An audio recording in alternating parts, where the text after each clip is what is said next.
Hi friends, ಹೇಗಿದ್ದೀರಾ ಎಲ್ಲರೂ? ಶುಭೋದಯ. ಬನ್ನಿ, ನನ್ನ ಮಗ ನೋಡಿ ಬೆಳಿಗ್ಗೆನೇ ಶುರು ಮಾಡಿಬಿಟ್ಟಿದ್ದಾನೆ ಆಟ ಆಡೋಕ್ಕೆ. ನಾನು ವಿಡಿಯೋ ಶುರು ಮಾಡ್ತಾ ಇದ್ದೀನಿ. ಯಾರೆಲ್ಲ ಈ ವಿಡಿಯೋ ನೋಡ್ತಾ ಇದ್ದೀರಾ ದಯವಿಟ್ಟು ಸ್ಕಿಪ್ ಮಾಡಿದೆ ಎಂಡ್ವರೆಗೂ ಈ ವಿಡಿಯೋ ನೋಡಿ. ನನ್ನ ಮಗ ಬೆಳಿಗ್ಗೆನೇ ಶುರು ಮಾಡಿಬಿಟ್ಟಿದ್ದಾನೆ. ಇವತ್ತು ರಜೆ ಇರೋದ್ರಿಂದ ಅವನು ಅವನ ಫ್ರೆಂಡು ಇನ್ನು ಹಗಲಿಡೀ ಹೀಗೆ ಒಳಗಡೆ ಅಂತೂ ಬರಲ್ಲ. ಇರಲಿ, ಮಕ್ಕಳು ಆಟ ಆಡ್ಕೊಂಡಿರಲಿ.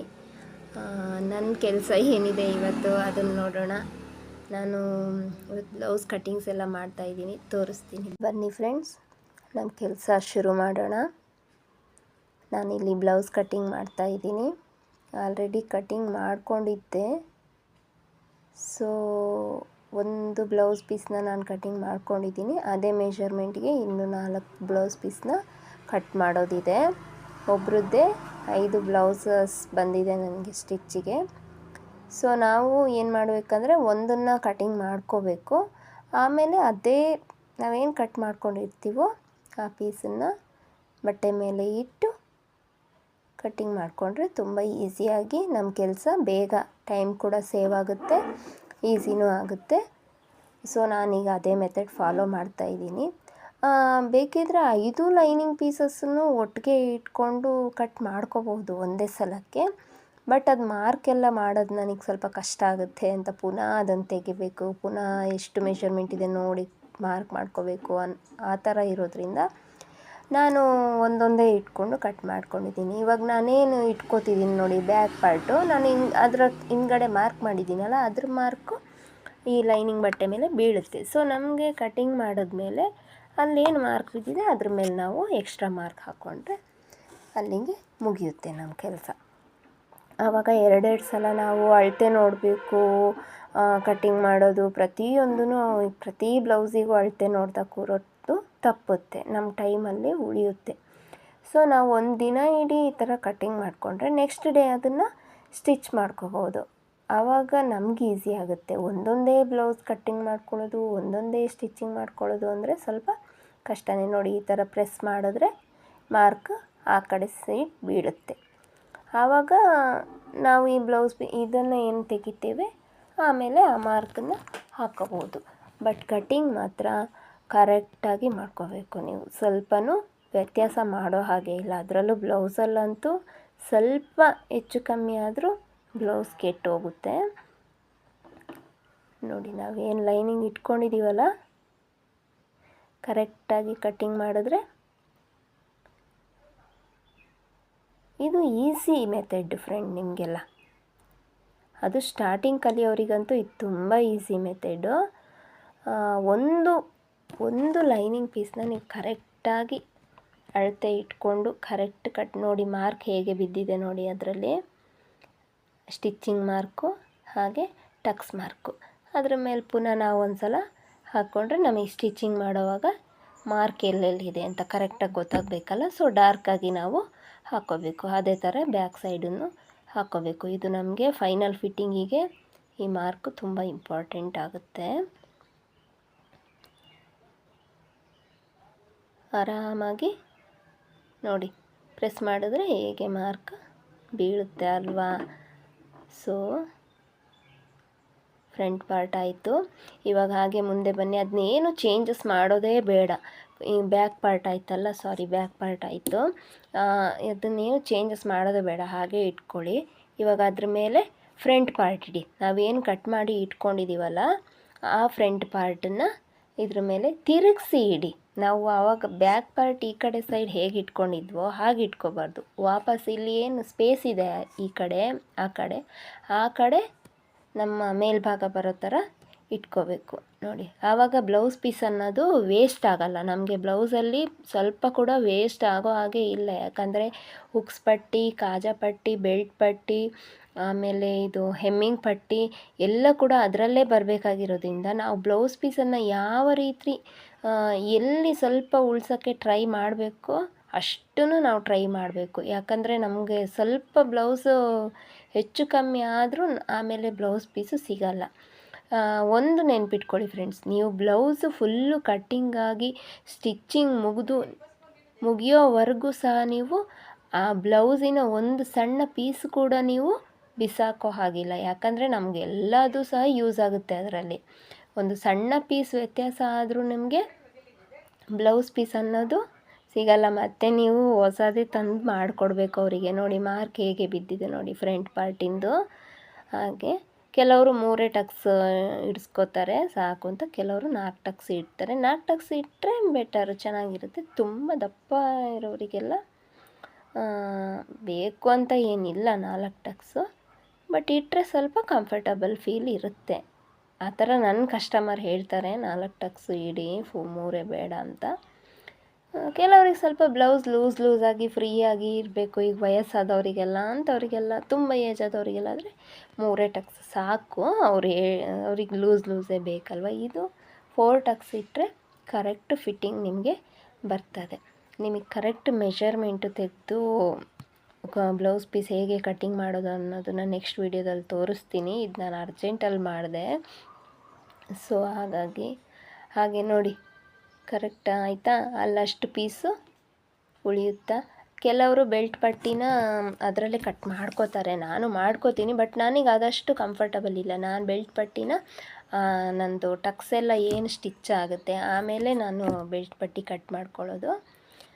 ಸೊ ಅದ್ರ ಜೊತೆ ನಾನು ಕಟ್ ಮಾಡ್ಕೊಳ್ಳಲ್ಲ, ತೋರಿಸ್ತೀನಿ ಅದನ್ನು ಸಹ ಹೇಗೆ ಅನ್ನೋದು ನಿಮಗೆ. ಅದು ಸ್ಟಿಚಿಂಗ್ ಮಾಡುವಾಗಲೇ ನಾನು ಕಟ್ ಮಾಡ್ಕೊಳ್ಳೋದು. ಇವಾಗ ಸ್ಲೀವ್ ಕಟ್ಟಿಂಗ್ ಮಾಡೋಣ ಬನ್ನಿ. ನಾವೇನು ಬ್ಲೌಸ್ ಫ್ರಂಟ್ ಪಾರ್ಟ್ ಕಟ್ ಮಾಡ್ಕೊಂಡಿದ್ದೀವಲ್ಲ, ಅಲ್ಲಿಂದ ಕೆಳಗೆ ಉಳಿದಿರೋ ಪೀಸಲ್ಲಿ ನಾವು ಬ್ಲೌಸ್ ಇದು ಸ್ಲೀವ್ಸನ್ನು ಕಟ್ಟಿಂಗ್ ಮಾಡ್ಕೋಬೋದು. ಹಾಗೆ ಡಬಲ್ ಫೋಲ್ಡ್ ಮಾಡಿಕೊಂಡು, ಸಿಂಗಲ್ ಫೋಲ್ಡಲ್ಲ ಡಬಲ್ ಫೋಲ್ಡ್ ಮಾಡಬೇಕು. ಯಾಕಂದರೆ ಡಬಲ್ ಫೋಲ್ಡ್ 2 ಕೈಗೆ ಬರ್ತದೆ. ಸಿಂಗಲ್ ಫೋಲ್ಡ್ ಮಾಡಿದರೆ ಒಂದೇ ಸ್ಲೀವ್ ಒಂದೇ ಕೈಗೆ ಆಗ್ತದೆ. ಡಬಲ್ ಫೋಲ್ಡ್ ಮಾಡಿದರೆ 2 ಕೈಗೆ. ನೋಡಿ ನಾವೇನು ಕಟ್ಟಿಂಗ್ ಮಾಡಿ ಇಟ್ಕೊಂಡಿದ್ವಲ್ಲ ಮೊದಲೇ, ಅದನ್ನು ಇಟ್ಟು ಅದರ ಮೇಲೆ ಇಟ್ಕೊಂಡು ಕಟ್ಟಿಂಗ್ ಮಾಡಿದ್ರೆ ಮುಗ್ದೇ ಹೋಯಿತು. ನೋಡಿ ಎಷ್ಟು ಬೇಗ ಆಯ್ತಲ್ವಾ. ಒಂದು ಬ್ಲೌಸ್ ಪೀಸ್ ಕಟ್ಟಿಂಗನ್ನು ಎಷ್ಟು ಬೇಗ ಮಾಡ್ಬೋದು ಅನ್ನೋದಕ್ಕೆ ಒಂದನ್ನು ನೀವು ಚೆನ್ನಾಗಿ ಎಲ್ಲದಕ್ಕೂ ಅಲ್ಲ, ಒಬ್ರದ್ದೇ ಬ್ಲೌಸ್ ಪೀಸ್ ಆದರೆ ಮಾತ್ರ. ಮತ್ತು ಎಲ್ಲದಕ್ಕೂ ಅದನ್ನೇ ಇದು ಮಾಡಬೇಡಿ ನೀವು, ಇದು ಒಬ್ರದ್ದೇ. ಸೊ ನಾನು ತೋರಿಸ್ತಾ ಇದ್ದೀನಿ ನಿಮಗೆ, ಒಬ್ಬೊಬ್ರದ್ದೇ 2-3 ಬ್ಲೌಸ್ ಎಲ್ಲ ಬಂದರೆ ಒಟ್ಟಿಗೆ ಹೇಗೆ ಕಟ್ ಮಾಡ್ಕೋಬೋದು ಅಂತ. ಸ್ಲೀವ್ದು ಫ್ರಂಟ್ ಪಾರ್ಟಲ್ಲಿ ಸ್ವಲ್ಪ ನಾವು ಕಟ್ಟಿಂಗ್ ಮಾಡ್ಕೋಬೇಕಾಗುತ್ತೆ, ಶೇಪ್ ಕೊಡಬೇಕಾಗುತ್ತೆ. ಹಾಗೆ ಒಂದು ನಾಚ್ ಹಾಕ್ಕೊಳ್ಳಿ, ಅದು ಫ್ರಂಟ್ ಪಾರ್ಟ್ ಅಂತ ಗೊತ್ತಾಗೋದಕ್ಕೆ. ಎಲ್ಲ ಪೀಸಸ್ಸನ್ನು ತೆಗೆದು ಒಟ್ಟಿಗೆ ಒಂದು ಕಡೆ ಇಡಿ, ಯಾಕಂದರೆ ಪ್ರತಿಯೊಂದು ಪೀಸ್ ಕೂಡ ಯೂಸ್ ಆಗುತ್ತೆ ನಮಗೆ. ಏನು ಇಲ್ಲ ಅಂದರೂ ಆಗ ನಾವು ನೆಕ್ ಹತ್ರ ಎಲ್ಲ ಕಟ್ ಮಾಡಿರ್ತೀವಲ್ಲ, ಅದೆಲ್ಲ ನಮಗೆ ಈ ಪಾರ್ಟ್ ನೋಡಿ, ಇದು ನಮಗೆ ಹೆಮ್ಮಿಂಗ್ ಪಟ್ಟಿಗೆ ಯೂಸ್ ಆಗುತ್ತೆ. ಸೊ ಯಾವುದನ್ನು ವೇಸ್ಟು ಅಂತ ಬಿಸಾಕೋ ಆಗಿಲ್ಲ. ಬ್ಲೌಸ್ ಫುಲ್ಲು ಸ್ಟಿಚ್ ಆಗೋವರೆಗೂ ನಾವು ಇದನ್ನು ಮೇಂಟೈನ್ ಮಾಡಲೇಬೇಕು. ಒಂದು ಸಲ ಹೀಗೆ ಆಗಿತ್ತು ಫ್ರೆಂಡ್ಸ್, ನಾನು ಸ್ಟಿಚ್ ಮಾಡ್ತಾ ಇದ್ದೆ. ಸೊ ಇನ್ನೊಂದು ತಗೊಳ್ಳೋಣ, ನೋಡ್ತಾ ಇರಿ. ನಾನು ಸ್ಟಿಚ್ ಮಾಡ್ತಾ ಇದ್ದೆ, ನನ್ನ ಬ್ಲೌಸು ಸ್ಟಿಚ್ ಆಗೇ ಇಲ್ಲ, ಅರ್ಧ ಆಗಿತ್ತು. ಸೊ ಯಾರೋ ನನ್ನ ಕಸ್ಟಮರ್ ಬಂದರು, ಹಾಗೆ ಅವರು ನನಗೆ ವೇಸ್ಟ್ ಪೀಸ್ ಬೇಕು ಅಕ್ಕ ಅಂತ ಹೇಳಿದರು. ನಾನು ತೆಗೆದು ಕೊಡ್ತಾಯಿದ್ದೆ. ಅವ್ರು ಏನು ಮಾಡಿದ್ದಾರೆ, ನಾನು ಸ್ಟಿಚ್ ಮಾಡ್ತಾ ಇದ್ನಲ್ವ, ಸ್ವಲ್ಪ ಕೆಳಗೆ ಬಿದ್ದಿತ್ತು ಅಲ್ವ, ಅದನ್ನು ತಗೊಂಡೇ ಹೋಗಿದ್ದಾರೆ. ನಾನು ಶಾಪಲ್ಲಿ ಹುಡುಕಿ ಎಲ್ಲೋಯ್ತು ಬ್ಲೌಸ್ ಪೀಸು ಎಲ್ಲಿ ಹುಡುಕಿದ್ರೂ ಸಿಗಲೇ ಇಲ್ಲ. ಯಾಕಂದರೆ ನನಗೆ ಬೆಲ್ಟ್ ಪಟ್ಟಿಗೆ ಕಟ್ಟಿಂಗ್ ಮಾಡೋ ಬಟ್ಟೆ ಇಲ್ಲ ಅದರಲ್ಲಿ. ನಾನು ಮತ್ತೆ ಪುನಃ ಅವ್ರಿಗೆ ಕಾಲ್ ಮಾಡಿ ಬಟ್ಟೆ ತೊಗೊಂಡೋಗಿದ್ದೀರ ಈ ಕಲರ್ ಇರುತ್ತೆ ಹೇಳಿದಾಗ ಪಾಪ ವಾಪಸ್ ತಂದು ಕೊಟ್ಟರು ಅವರು. ಸೊ ನೀವು ಅದಕ್ಕೋಸ್ಕರ ಕೇರ್ಫುಲ್ಲಾಗಿ ಬ್ಲೌಸ್ ಸ್ಟಿಚ್ ಫುಲ್ ಮುಗಿಯೋ ತನಕ ಯಾವ ಪೀಸನ್ನು ಸಹ ನೀವು ಬಿಸಾಡೋ ಹಾಗೆ ಇಲ್ಲ. ಅವ್ರು ತಂದು ಕೊಟ್ಟಿಲ್ಲ ಆದರೆ ನಾನು ಪುನಃ ಅದೇ ಥರದ್ದು ಹೊಸದು ತಂದು ಸ್ಟಿಚ್ ಮಾಡಿಕೊಡ್ಬೇಕಿತ್ತು. ಅದಕ್ಕೋಸ್ಕರ ಹೇಳ್ತಾ ಇರೋದು. ಇವಾಗ ನೋಡಿ, ಇವಾಗ ಸೆಕೆಂಡ್ ಇದು ಕಟ್ ಮಾಡ್ತಾ ಇದ್ದೀನಿ. ನನ್ನ ಕತ್ರಿ ಸ್ವಲ್ಪ ಪ್ರಾಬ್ಲಮ್ ಆಗಿಬಿಟ್ಟಿದೆ ಫ್ರೆಂಡ್ಸ್. ಮೊನ್ನೆ ನನ್ನ ಮಗ ಬಂದಿದ್ದ ಶಾಪ್ಗೆ, ಮುಟ್ಟಬೇಡ, ಅದು ಮಾಡಬೇಡ ಇದು ಮಾಡಬೇಡ ಅಂದರು ಎಲ್ಲ ಕಿತ್ತಾಕ್ತಾನೆ, ಮಕ್ಕಳಲ್ವಾ, ಏನೂ ಮಾಡೋಕ್ಕಾಗಲ್ಲ. ಮೊನ್ನೆ ಕತ್ರಿನ ಕೆಳಗೆ ಹಾಕ್ಬಿಟ್ಟು ಹೋಗಿದ್ದಾನೆ. ಸ್ವಲ್ಪ ನನಗೆ ಪ್ರಾಬ್ಲಮ್ ಆಗ್ತಾಯಿದೆ, ಹೊಸ ಕತ್ರಿ ತರಿಸ್ಕೋಬೇಕು. ಎಲ್ಲಿ ತರಿಸ್ಕೊಳ್ಳೋಕೆ ಟೈಮೇ ಇಲ್ಲ ಫ್ರೆಂಡ್ ನನಗೆ. ನಾವು ಈ ಥರದ ಬಟ್ಟೆಗಳಿಗೆಲ್ಲ ಸ್ವಲ್ಪ ಡಾರ್ಕ್ ಮಾರ್ಕರ್ ಯೂಸ್ ಮಾಡಬೇಕು, ಅಂದರೆ ಕಾಣಲ್ಲ ಅಂತ. ಇವಾಗ ನನಗೆ ಗೊತ್ತಾಗುತ್ತೆ ಸ್ಟಿಚ್ಚಿಂಗಿಗೆ, ಬಟ್ ನಿಮಗೆ ತೋರ್ಸೋಕ್ಕಷ್ಟು ಕ್ಲಿಯರಾಗಿ ಕಾಣಿಸ್ತಿಲ್ಲ. ಎಲ್ಲ ಹಾಗೆ ಮಾರ್ಕ್ ಮಾಡಿಕೊಂಡು ಒಂದಿನ ನೀವು ಮಾರ್ಕ್ ಮಾಡಿಕೊಂಡ್ರೆ ಇನ್ನೊಂದು ದಿನ ಸ್ಟಿಚ್ ಮಾಡ್ಬೋದು. ಯಾಕಂದರೆ ಒಂದು ದಿನ ಕಟಿಂಗ್ ಮಾಡಿಕೊಂಡ್ರೆ ನೀವು ಪುನಃ ಕಟಿಂಗಿಗೆ ಹೇಳ್ಬೇಕು ಅನ್ನೋ ರಗಳೆ ಇರಲ್ಲ. ಏನು ಕಟಿಂಗ್ ಆಗಿರುತ್ತೆ ಅದನ್ನು ತೆಗೆದು ಸ್ಟಿಚ್ ಮಾಡ್ಕೊಂಡು ಹೋದರೆ ಆಯಿತು. ನನ್ನ ಮಾರ್ನಿಂಗ್ ರೊಟೀನ್ನ ನಿಮಗೆ ವೀಡಿಯೋ ಮಾಡಿ ಹಾಕಬೇಕು ಅಂತ ತುಂಬ ಟ್ರೈ ಮಾಡ್ತೀನಿ ಫ್ರೆಂಡ್ಸ್, ಆಗ್ತಾನೇ ಇಲ್ಲ. ಯಾಕಂದರೆ ನನ್ನ ಮಗ ತುಂಬ ಚಿಕ್ಕವನಲ್ವ, ನಾನು ಹೇಳೋವಾಗಲೇ ಎದ್ದು ಬಿಡ್ತಾನೆ, ಏನೂ ಮಾಡೋಕ್ಕಾಗಲ್ಲ. ನಾನು ಶಾಪಿಗೆ ಬರೋ ಟೈಮ್ ಅಷ್ಟೊತ್ತಿಗೆ ನನ್ನ ಕೆಲಸ ಎಲ್ಲ ಮುಗಿಸ್ಕೋಬೇಕು. ಒಂದು ಕಡೆಯಿಂದ ನಮ್ಮ ಮನೆಯವರು ಡ್ಯೂಟಿಗೆ ಹೋಗ್ತಾರಲ್ಲ, ಅವರಿಗೆಲ್ಲ ಟಿಫನ್ ಬಾಕ್ಸು ಅದು ಇದು ಅಂತ ರೆಡಿ ಮಾಡಿಕೊಂಡು ನನ್ನ ಕೆಲಸ ಮಾಡಿಕೊಂಡು ತಿಂಡಿ ಎಲ್ಲ ಮಾಡ್ಕೊಂಡು ಬರೋ ಅಷ್ಟರಲ್ಲಿ ಅವನು ಸ್ಕೂಲಿಗೆ ಬಿಟ್ಟು ಬರೋ ಅಷ್ಟರಲ್ಲಿ ಟೈಮು ಹೊಂದ್ಸ್ಕೊಳಕ್ಕೆ ಆಗ್ತಾಯಿಲ್ಲ. ಆದರೂ ಮಾರ್ನಿಂಗ್ ರೊಟೀನ್ ಮಾಡ್ತೀನಿ ಫ್ರೆಂಡ್ಸ್. ನಾನು ಸ್ವಲ್ಪ ಇವಾಗ ಆಗ್ತಾಯಿಲ್ಲ, ನನಗೆ ಟೈಮ್ ಅಡ್ಜಸ್ಟ್ ಆಗ್ತಾಯಿಲ್ಲ. ಸೊ ನೋಡೋಣ, ಆದಷ್ಟು ಬೇಗ ನನ್ನ ಮಾರ್ನಿಂಗ್ ರೊಟೀನ್ ಎಲ್ಲ ಹೇಗಿರುತ್ತೆ ಅನ್ನೋದನ್ನು ನಾನು ತೋರಿಸ್ತೀನಿ. ಇದು ನಾನು ಶಾಪಲ್ಲಿ ನಾನು ಸ್ಟಿಚ್ ಮಾಡೋದೆಲ್ಲ ಶಾಪಲ್ಲೇ. ಮನೆಗೆಲ್ಲ ನಾನು ಸ್ಟಿಚ್ಚು ಅಂದರೆ ಬಟನ್ ಹಾಕೋಕ್ಕೆಲ್ಲ ಇದ್ದರೆ ಮನೆಗೆ ತಗೊಂಡೋಗ್ತೀನಿ ಜಾಸ್ತಿ. ಯಾಕಂದರೆ ಮಗುಗೂ ಸ್ವಲ್ಪ ಟೈಮ್ ಕೊಡಬೇಕಲ್ವ. ನಾನು ಯಾವಾಗಲೂ ಸ್ಟಿಚ್ಚಿಂಗು ಅಂತ ಕೂತ್ಬಿಟ್ರೆ ಅವನಿಗೆ ಬೇಜಾರಾಗುತ್ತೆ. ನಾನು ಬಟ್ಟೆ ತೊಗೊಂಡೋದ ದಿನ ಮುಖ ಹಿಂಗೆ ಮಾಡ್ಕೊಂಡಿರ್ತಾನೆ, ಅಮ್ಮ ಇವತ್ತು ಯಾಕೆ ತಂದೆ ಅಂತ. ಏನೂ ಮಾಡೋಕ್ಕೆ ಬಿಡಲ್ಲ ಅವನು. ಮನೇಲಿದ್ದರೆ ಬಂದು ತೊಡೆ ಮೇಲೆ ಕೂತ್ಬಿಡ್ತಾನೆ, ನಾನು ಮಾಡ್ತೀನಿ, ಎತ್ತಿಡು, ನನ್ನ ಜೊತೆ ಮಾತಾಡು, ಹಾಗೆ ಹೀಗೆ ಅಂತ. ಮಕ್ಕಳು ಹಾಗೆ ಅಲ್ವಾ, ಒಂದು ಬೆಳಿಗ್ಗೆ ಬಿಟ್ಟು ಬಂದಿರ್ತೀವಿ, ಸಂಜೆ ಹೋಗಿ ಅವ್ರ ಮುಖ ನೋಡೋ ತನಕ ಸಾಕಾಗಿರುತ್ತೆ.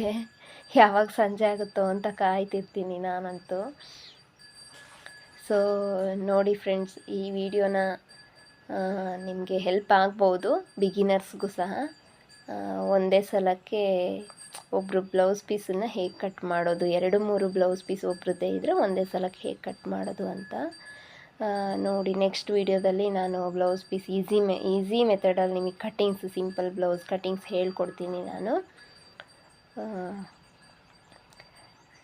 ಯಾರೆಲ್ಲ ನನ್ನ ವೀಡಿಯೋ ನೋಡ್ತಾ ಇದ್ದೀರಾ ದಯವಿಟ್ಟು ಸಬ್ಸ್ಕ್ರೈಬ್ ಮಾಡಿ, ಸಪೋರ್ಟ್ ಮಾಡಿ ಫ್ರೆಂಡ್ಸ್. ಹೊಸದಾಗೇನೋ ಮಾಡ್ತಾಯಿದ್ದೀನಿ, ತುಂಬ ಸಪೋರ್ಟ್, ನಿಮ್ಮೆಲ್ಲರ ಸಪೋರ್ಟ್ ತುಂಬ ಮುಖ್ಯ. ದಯವಿಟ್ಟು ಸಬ್ಸ್ಕ್ರೈಬ್ ಮಾಡಿ, ಹಾಗೆ ಶೇರ್ ಮಾಡಿ. ನೀವು ಶೇರ್ ಮಾಡೋದ್ರಿಂದ ನಾನು ವೀಡಿಯೋಸನ್ನು ಒಂದಷ್ಟು ಜನ ನೋಡ್ಬೋದು, ಕೆಲವರಿಗೆ ತುಂಬ ಉಪಯೋಗ ಆಗ್ಬೋದು ಅದರಿಂದ. ದಯವಿಟ್ಟು ಶೇರ್ ಮಾಡಿ, ಸಬ್ಸ್ಕ್ರೈಬ್ ಮಾಡ್ಕೊಳ್ಳಿ ಮೊದಲು. ಹಾಗೆ ಬೆಲ್ಲೈಕನ್ ಒತ್ತಿ, ನಾನು ಏನೇ ವೀಡಿಯೋಸ್ ಹಾಕಿದ್ರೂ ನಿಮಗೆ ನೋಟಿಫಿಕೇಷನ್ ಬರುತ್ತೆ.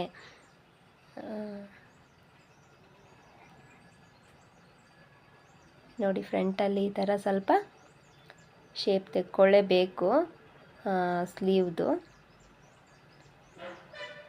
ಓಕೆ ಫ್ರೆಂಡ್ಸ್, ಇವತ್ತಿನ ವಿಡಿಯೋ ಇಷ್ಟೇ. ನೋಡಿ, ಎಲ್ಲ ಪೀಸಸ್ಸನ್ನು ತೆಗೆದಿಟ್ಕೊಳ್ಳಿ. ಹಾಗೆ ನಾನು ಎಷ್ಟು ಬ್ಲೌಸ್ ಪೀಸ್ ಕಟ್ಟಿಂಗ್ ಮಾಡಿದೆ ಅಂತ ನೋಡಿ. ನೀವು ಈ ಥರ ಟ್ರೈ ಮಾಡಿ ಕಟ್ಟಿಂಗ್ಸಿಗೆ. ನೋಡಿ, 1 2 ಇನ್ನೊಂದು ಬ್ಲೌಸ್ ಪೀಸ್ ಇದೆ, 3 4 ಇನ್ನೊಂದಿದೆ, 5 ಜೊತೆ ಕಟ್ಟಿಂಗ್ ಮಾಡಿದ್ದೀನಿ. ಇವತ್ತಿನ ವಿಡಿಯೋ ಇಷ್ಟೇ ಫ್ರೆಂಡ್ಸ್. ದಯವಿಟ್ಟು ಇಷ್ಟ ಆಗಿದ್ದರೆ ಸಪೋರ್ಟ್ ಮಾಡಿ, ಸಬ್ಸ್ಕ್ರೈಬ್ ಮಾಡಿ, ಶೇರ್ ಮಾಡಿ, ಲೈಕ್ ಮಾಡಿ. ಓಕೆ ಫ್ರೆಂಡ್ಸ್, ಬಾಯ್.